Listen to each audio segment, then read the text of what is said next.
Hey guys, y'all seem to like the retrospective on the Thunderbolts book I've been doing, so I'm gonna just continue to juggle more and more balls until I drop something, I guess. But this time we're gonna look at Sandman Mystery Theater. Now, I don't have the entire series in floppies, but I've got a good portion of it, so I should have enough that I can get started and then maybe fill in the gaps that I have. But here you have a definite throwback. This is not the Sandman that you're used to with Neil Gaiman and Mike Dringenberg, Sam Keith, and company. But instead, this is the Golden Age Sandman. This is Wesley Dodds. And this was written by Matt Wagner with art by Guy Davis for the most part. One of the things I remember about them talking about this book, Wizard Magazine made the comment that Guy Davis could only do 12 or 9 issues out of 12 a year. And that always stuck with me when I was a kid. I was like, why can he only do 9? Is he got to go home to his home country? Does he got to live here? You know, it didn't appeal to me at that point at a young age that with art, you're not a machine. You can't just hammer out issue after issue after issue. Back when I was a kid and I was reading comics, and I always wanted to go back and write Amazing Spider-Man. I thought myself a Todd McFarlane at 9 years old, 10 years old, and I wanted to write pencil and ink. And I wanted to do like a 100-issue run with not taking any kind of issues off.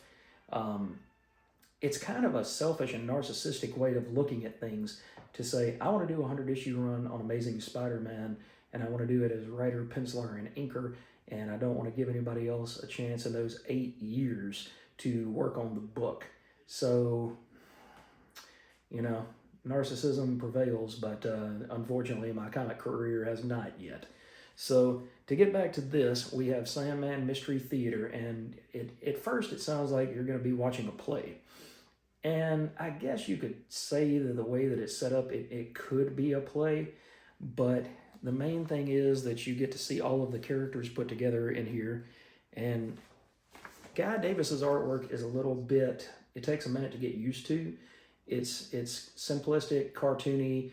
It's different enough that you can tell the different characters. They're not all running together, but you have Diane Belmont here, who's a party girl, and her father, who's telling her that he wishes that she wouldn't go out because he worries about her going into the big city and the clubs and dancing with all sorts of hooligans and things like that. And he ends up running into somebody with a gas mask that robs him. And this could be a hero, could be a villain.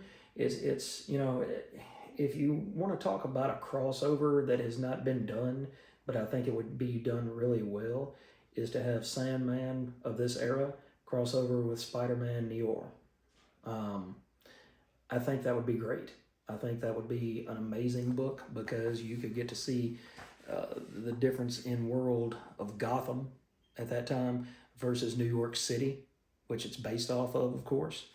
But you could get 2 characters at the top of their game. Although Wesley was always a little bit portly, he was never exactly skinny, but he still got the job done. And you get to see party and jazz clubs, and unfortunately one of Diane's friends gets captured and doesn't make it home. And you get to realize it's not like The Great Gatsby. It's not going to be talking about just parties and things like that, but instead you're going to get a mystery. And the mystery is, who is the tarantula?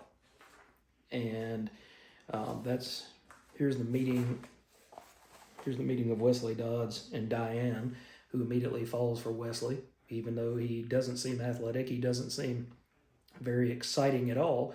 He just kind of stays in his house.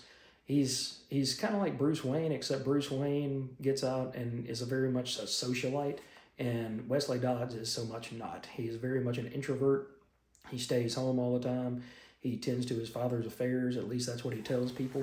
But in the night, he goes out as the costume superhero, the Sandman. And you get to see Sandman mixing up his gases and his chemicals, and in the end, it is about society. And so when it says Sandman Mystery Theater, like I said earlier, it does kind of come off as a play. More so, you get these characters, but you get them as caricatures of themselves, if that makes sense. So you get to see Wesley call on Diane's father and speak to him. Diane, as always, is kind of hanging around, and he's playing with something, paper in his hand. And she says, "What is that you're folding?" And he says, "Oh, it's called origami. It's a Japanese craft. I spent much of my youth in the Orient." And in the end, you get to see somebody taking the trash out, and he hears a plip, and something falls on his hand. And he looks up, and it's the body of Catherine Vandermeer, who had been kidnapped the night before. And towards the end of the book, you get to see the Sandman in all of his glory. So this book, I didn't show very much of the interior artwork, but it's extremely, once it gets its hooks in you, I want to say Matt Wagner wrote for the first maybe 3 years of the title, and then Stephen T. Seagal took over as writer for all the way through issue 70. And I want to say that Guy Davis stayed on for most of the run.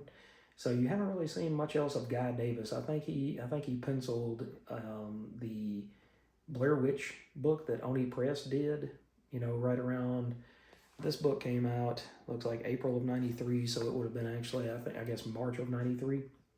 But Blair Witch, as the 90s wore on, what was that, 98? Yeah, 98, I think. And so he did pencil that, but that was right after this book pretty much finished up. So I like this book. I've actually read the whole run of it on Amazon Kindle, on my, not on a Kindle, but actually the app on my iPad. I've read the whole series, and it finished up really, really well. But it starts off extremely strong. So if you want something like, it's not a procedural, so it's not like Gotham City PD or something like that by Greg Rucka, but instead it's more of a character study. So again, it folds back into that Sandman Mystery Theater part of the title.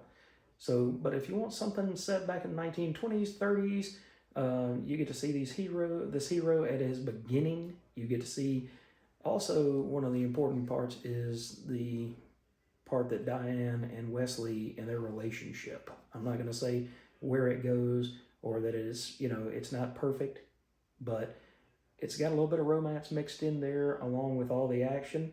So, hey, if you've never checked it out before, go check your dollar bins. See if you can run down the first, I think this is 4 parts.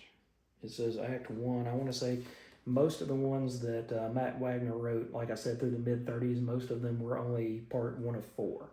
So easily digestible. Go track down the first 4 issues and let me know what you think in the comments. Thanks for watching, guys. Please like and subscribe to the channel, and I've got more stuff coming up very, very soon.